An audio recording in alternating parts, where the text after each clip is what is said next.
someone behind you. Run him over. Run him over. Okay.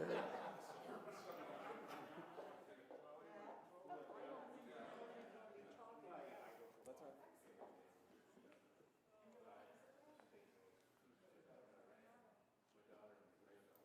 I think.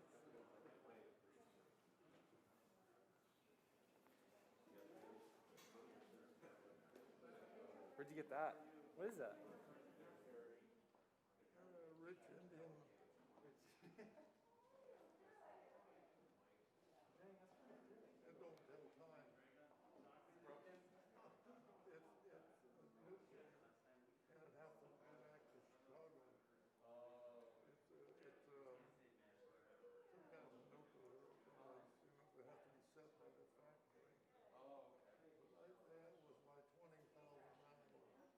Oh, when you got to they gave that away. Who did it? Who gave it to you? Jack Swain and Merrill.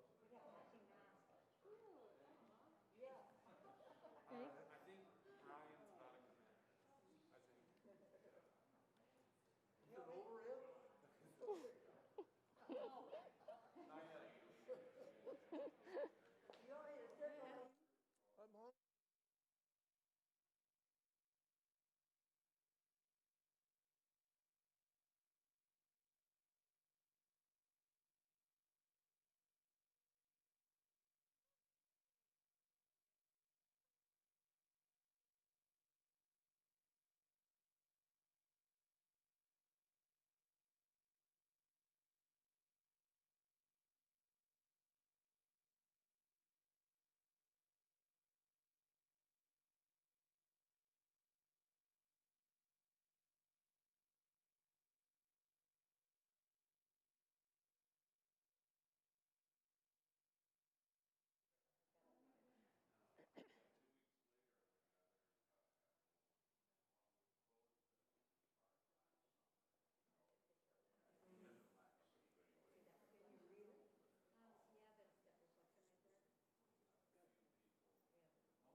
After We're waiting on one more, After we do the ward, there's food in there. I think. There's dinner in there for you. There's dinner. Dinner? Well, food. Yeah, I saw him drive by. He just drove by.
God, don't fall over this goddamn squeaky thing.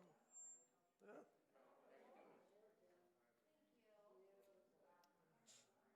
Good to see you. Yeah, good. I miss the flybys when I come to Wrangell and fly by the house there all the time. I can't hear worth it. Yeah. I turn this thing up of mine, yeah. I'll hear this squeak. Okay, well, okay. But yeah. I just remember the days I always flew by up at Wrangell, the house. by the first time, and then the next time when I came back, he'd be out there. Oh, yeah.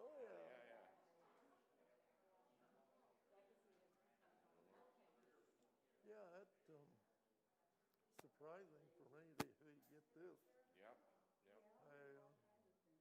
They must have looked way back. Yeah, they look way back. Yeah.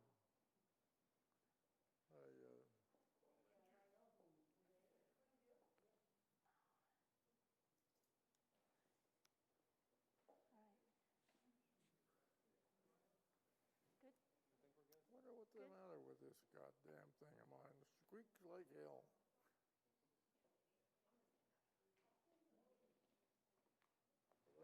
Yes. Okay. Thank you all for coming. For those of you who don't know me, I'd like to introduce myself. My name is Lana Bowler, and I'm an aviation safety inspector, and I work for the FAA here in Ketchikan. This is one of the best parts of my job, by far. At this time, I'd like to offer a special thank you to Max for all of your work and assistance to get this award put together for your grandpa. So you have been invited here today to celebrate the recognition of one of Ketchikan's most recognized, most notorious pilots with the Wright Brothers Master Pilot Award. So a little bit about the award. The Wright Brothers Master Pilot Award is the most prestigious award the FAA issues to pilots certificated under Part 61. This award is named after the Wright brothers, the first U.S. pilots to recognize individuals who have exhibited professionalism, skill, and aviation expertise for at least 50 years while piloting aircraft as master pilots. Once the award has been issued, the recipient's name, city, and state will be added to a published Roll of Honor located on the FAAsafety.gov website. I would like to note that this award is actually a two-part award, so I will encourage you all, those who would like to say a few words, hold off until we get the second part presented, and then I'll invite everybody who wishes to say something and speak on behalf of Herman to do so at that time.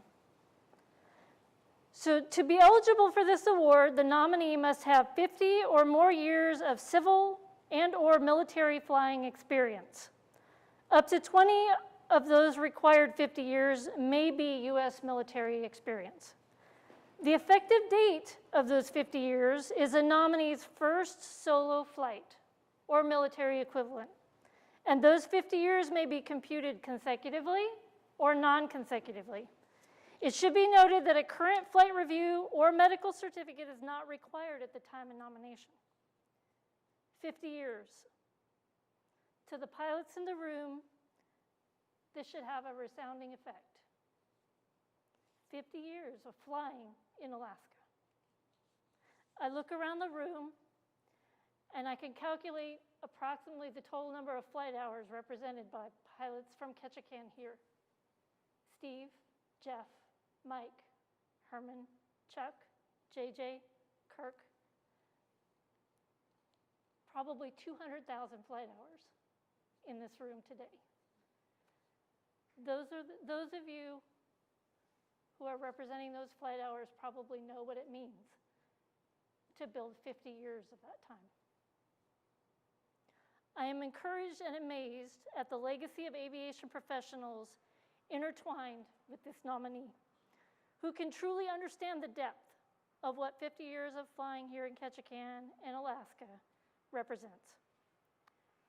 There are currently just under 6,300 pilots who have received this prestigious award, ever.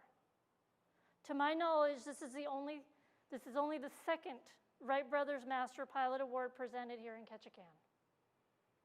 Tonight, we are here to celebrate and honor the accomplishments of this nominee. So now we'll go into a little bit about Herman's background. His history is a reflection of the time and dedication to aviation industry here in Ketchikan and the significant role he played in building Ketchikan into what it is today, connecting our community with the outlying areas, building Southeast. So Herman made his application and received his student pilot certificate on February 2nd, 1948. About a month later, he did his first official solo flight in a Luscombe Silver to gain his single-engine C rating.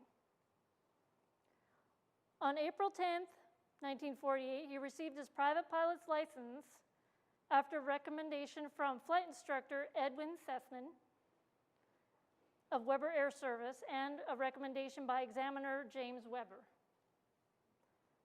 He went on for the next 5 years or so, spending time flying, hunting, and fishing, building his time. In July 7, 1955, he passed his commercial pilot written exam at Merrill Aviation at Boeing Field in Seattle. A year later, he passed the written test for an instrument rating, and he received a single-engine land rating in a Cessna 140, reporting a total PIC time of 1,200 hours at that time. Then in June of 1956, he received his multi-engine land and sea ratings in a Grumman G44 Widgeon, November 67586. He also received his instrument rating at that time. In 1956, he went to fly for Wien Airlines as a pilot in a C-46. Then he moved on to Bethel charter pilot, acquiring approximately 5,500 flight hours. In 1960, he went on to fly Shell Oil charter pilot on the North Slope, acquiring just under 300 hours. And then from 1963 to 1966, he worked for Northern Consolidated as a captain, requiring another 2,300 hours. And then in 1977, he became the chief pilot for Weber Air, acquiring 21,367 flight hours. He went on to work for Thai Airlines as a pilot, and eventually Southeast Stevedoring as a pilot through 1998. According to FAA records, he's logged 32,405 hours, all of it in Alaska. Quite the accomplishment.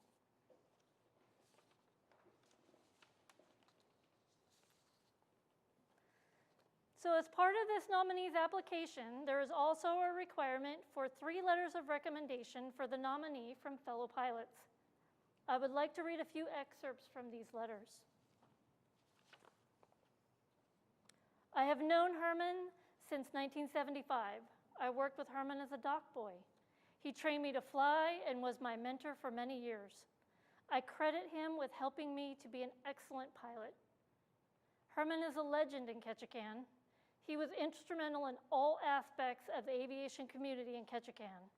Herman was the man that everyone wanted to work with, be trained by, and to emulate. He was always a safe and professional pilot. From Jeff Carlin. I have known Herman since 1972 when I first came to Ketchikan and started my aviation career. I have worked with well over 100 pilots during my long aviation career in Ketchikan, and without exception, we all look to Herman as the example we want to follow. He not only operated his own assigned aircraft in a safe and professional manner at all times, but he was always encouraging the rest of us to do the same. It was not unusual for him to take me or one of the other pilots aside and talk to us about something of concern he saw in our flying habits or skills. He is an outstanding individual who has had a long and successful career in flying, training, and influencing other pilots. He mentored many young pilots with an ongoing emphasis on safety and longevity. Kirk Thomas. It is my pleasure to have the opportunity to write about one of my true heroes, Hermann Ludwigson. Herman was a presence in my life from an early age. I met Herman in 1970 when I was a freshman in high school. I would work at Weber Air after school where Herman was the chief pilot. It was my job to load the airplanes and fuel them. Herman had an instinct and knowledge of flying in Alaska that was a rare gift. If anyone had a question or needed guidance, he was there to help. I was a young pilot wannabe with no ratings or licenses, but he looked out for me and helped me to start my journey in aviation. Herman was respected at Weber Air and throughout Southeast aviation community. He made a practice of taking the flights when the weather was marginal or the destination was difficult. He knew the airplane and the Southeast area so well that he was truly the best pilot in these flights. He would also make sure to fly with all the less experienced pilots to teach them the ins and outs of flying in this unforgiving area of Alaska. He had a knack for helping you to learn, not just so you could be a better pilot, but to keep you alive. All of us young pilots watched Herman, flew with him, and listened to him for his advice. After college, I was determined to make aviation my career. Herman definitely inspired that desire. The knowledge that Herman had instilled during all those years when I was a dock boy stayed with me. Every step of the way, he was encouraging. Eventually, I would leave float plane flying and have a 30-year career at Alaska Airlines flying jets. During my career at Alaska Airlines, I came in contact with a number of other pilots that credited Herman with teaching them important flying lessons. I feel very fortunate to have benefited from the friendship with Herman that always had its teachable moments. I made one of my worst float plane landings in front of the Weber Air dock, and every time I parked the airplane, Herman was either walking down the ramp to me or waiting at the top of the ramp to discuss the landing. There was a lesson in each landing, and Herman was the best pilot to critique your performance. As a young pilot learning the ropes of flying, Herman was a larger-than-life figure. Without his guidance and wisdom, I would not have had the success in my own aviation career. Mike Cessna.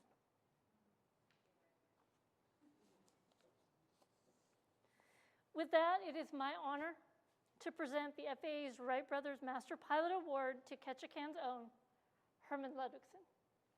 Max.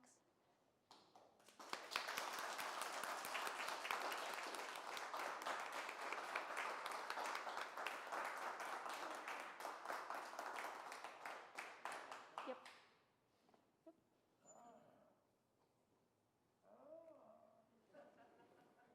And it comes with a very nice pin to go with it. It's up to you if you want. Yep. So thank you, and I would like to continue the presentation of the second part of this award before I ask if anybody would like to speak. So I think it goes without saying that aviation is an obsession when chosen as a career. Those who start face the challenge of balancing family with career and depend on the support of who we might consider their better half. They too remember the long nights, the early mornings, the bad weather, the 2 a.m. airplane checks when storms roll in, the challenging environment, the missed holidays, birthdays, anniversaries because duty calls. The sacrifices are never ending in the name of aviation safety. It is for this reason the FAA recognizes that the spouse of the award recipient must have equal recognition for their contribution to the nominee's career in aviation safety. Anita, I'm honored to present to you the matching spouse's stick pin as part of the Wright Brothers Master Pilot Award on behalf of our agency. Thank you.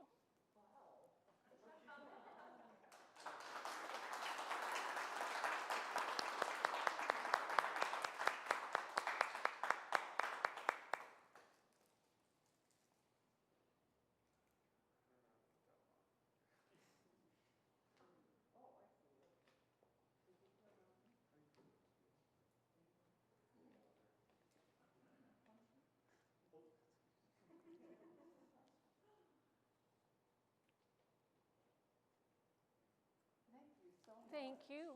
Thank you. So thank you everyone for attending, and if anyone would like to speak, I would I would certainly invite you to do so. I know there's lots of stories.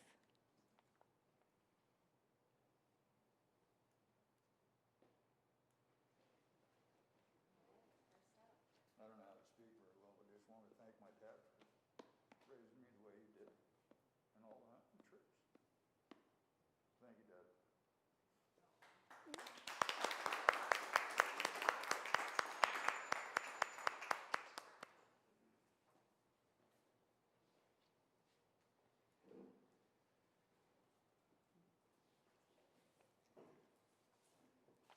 I just want to say one thing besides thanking Herman for the huge influence he had on my life in aviation.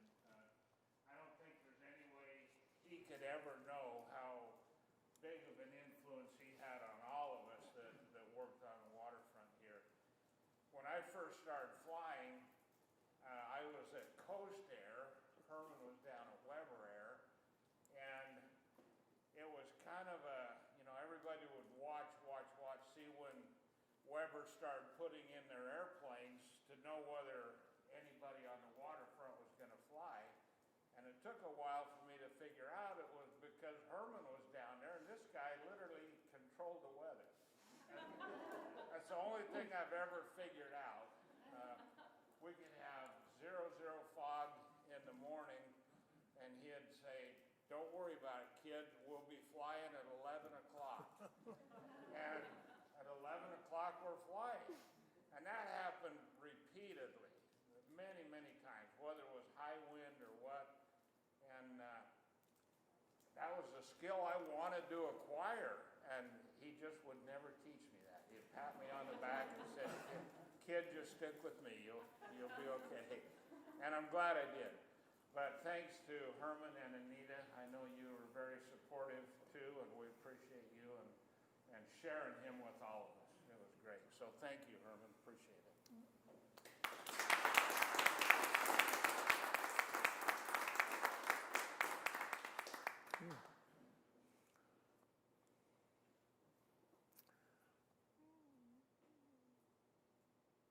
Do you want me to say something?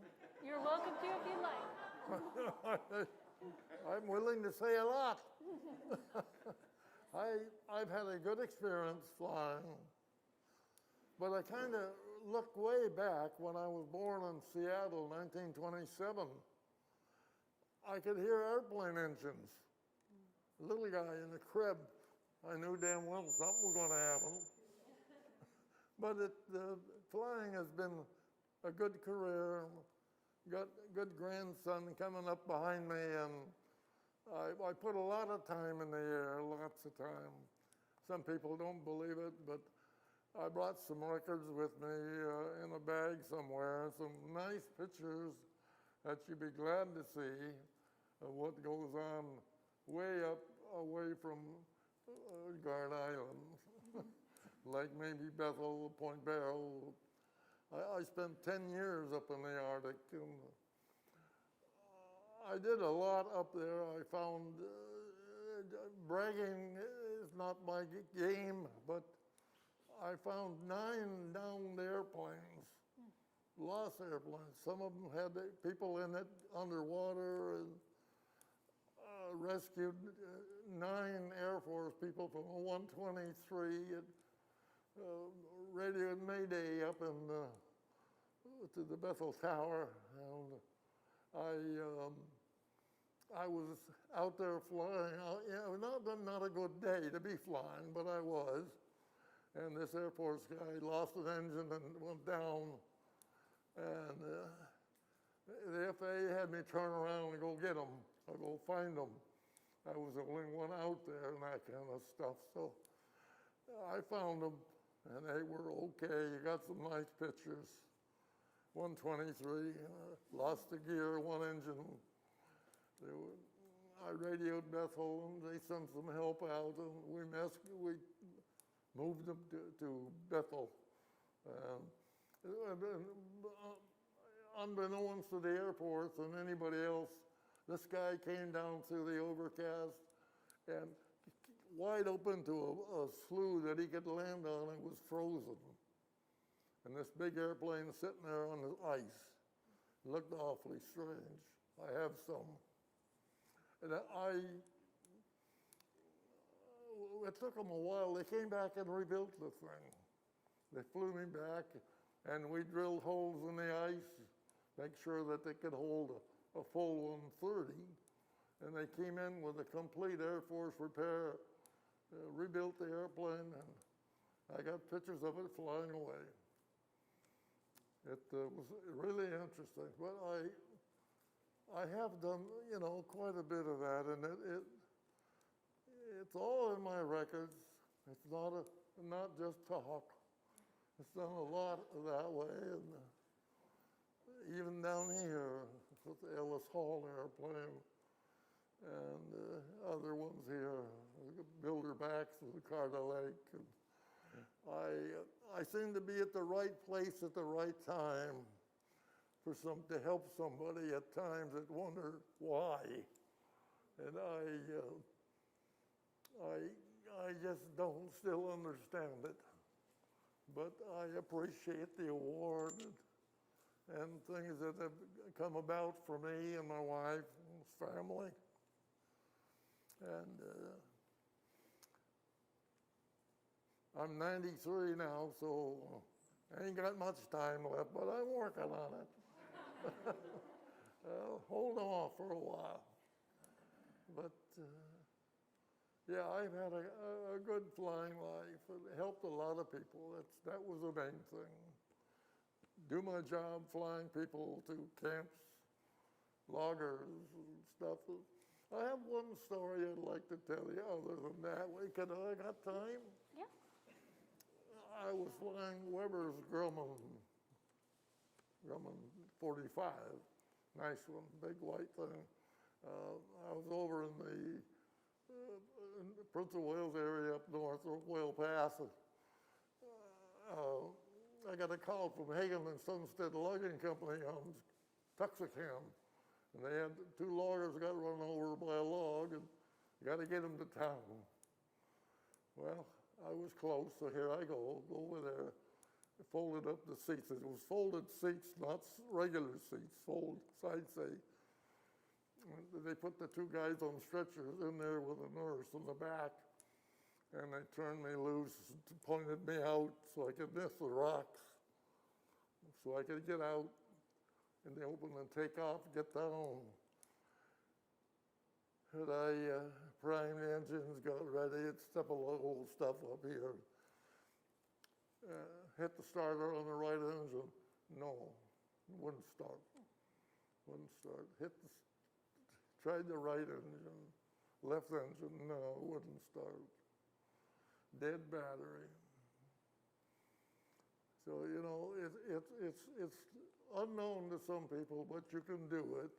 You can hand prop them. And I was alone up front, and with those guys groaning in the back end, I had to get this damn thing going. So I set everything up, primed, throttles, everything ready, and I slid over to the co-pilot seat and slid the window back and opened the window and flipped the engine, the prop. Pop, she started right away. One crank. Lucky.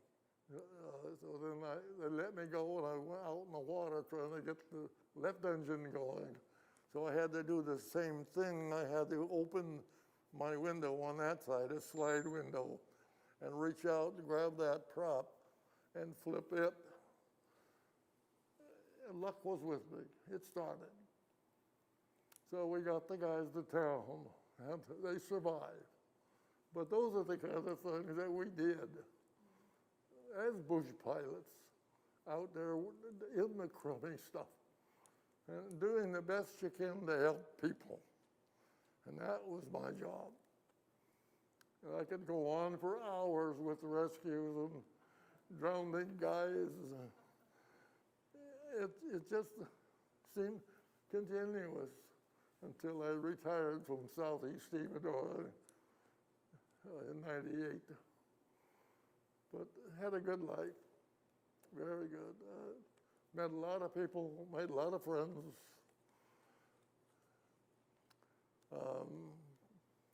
I don't know, I could go on like this for hours, tell you stories, but I do have one good thought. I have a guy, Dave Kiefer, is writing a book for me. And he's got a lot of stuff. He said, Herman, you got too much stuff. He said, I can't get it all in the book. So he's been contacting people around trying to, he's been trying to get the publisher to do something with it. We're not quite done, but after this episode, I think we'll probably get another 20 pages. Anyway, life has been good, fine. Wife and I are happy living in Pioneer Heights. And we've got a good view of the airplanes, watching guys take off, tackle on guys and other guys at the airport. And, I sit by the window a lot nowadays and can't go anywhere, so I'm stuck. But life is still good. Still good. Can't do much with nothing. But I'll try. Thank you for coming. For a man that has no legs, that's been busy his whole life, hunting, fishing, flying, he's remarkably well adjusted. He doesn't get angry too often. Really, it's easy to live with him.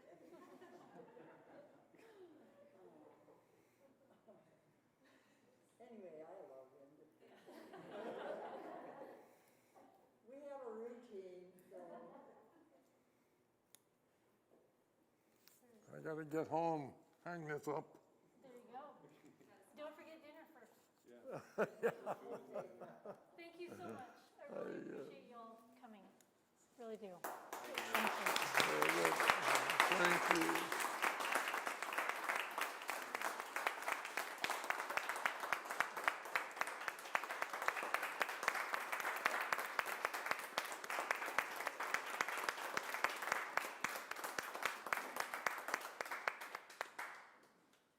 Well, guys, there's the pictures. If we had a place to put them somewhere, open them up a little bit. And It's time to eat.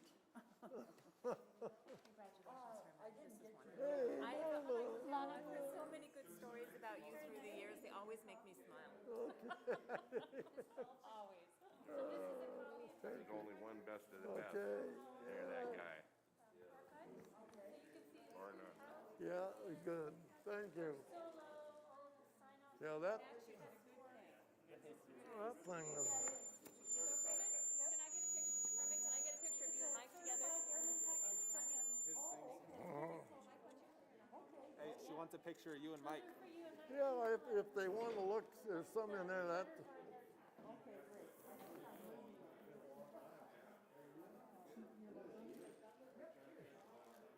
Yeah, this thing is backwards.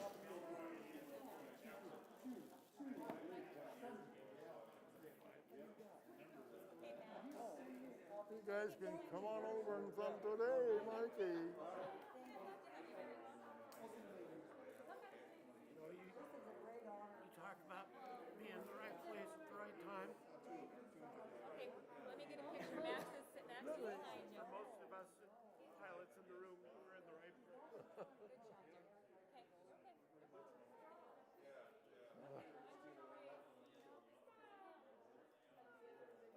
Picture. Oh. Okay, now then.